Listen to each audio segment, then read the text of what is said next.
বিসমিল্লাহির রহমানির রহিম। আসসালামু আলাইকুম। আজকে আমি আপনাদেরকে তৈরি করে দেখাবো কাঁচা আমের টক ঝাল মিষ্টি আচার। এই আচারটা খেতে অনেক বেশি মজার।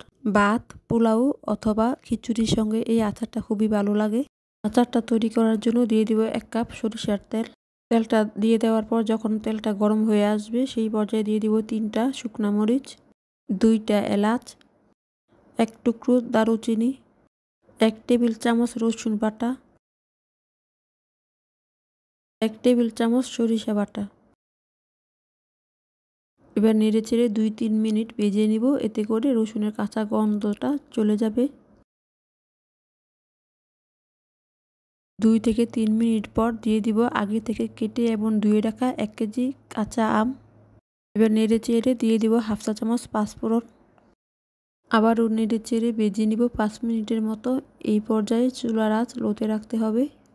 প্রায় 5 মিনিট পর দিয়ে দিব এখন 1/2 চা চামচ হলুদের গুঁড়া, 1.5 টেবিল চামচ মরিচের গুঁড়া, 1 চা চামচ জিরা গুঁড়া, 1 টেবিল চামচ লবণ।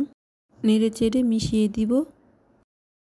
দিয়ে দিব 1 কাপের মতো চিনি।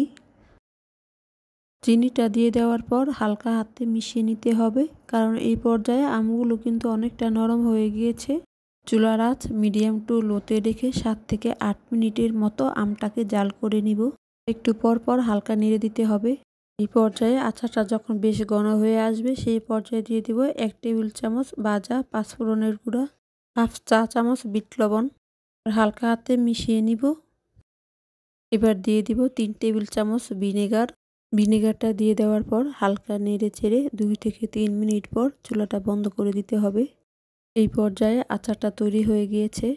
আচারটা 1 বছরের মতো সংরক্ষণ করতে চাইলে অবশ্যই আচারটা ঠান্ডা করার পর যে কোনো কাচের বয়মে ভরে নর্মাল ফ্রিজে রেখে দিতে হবে।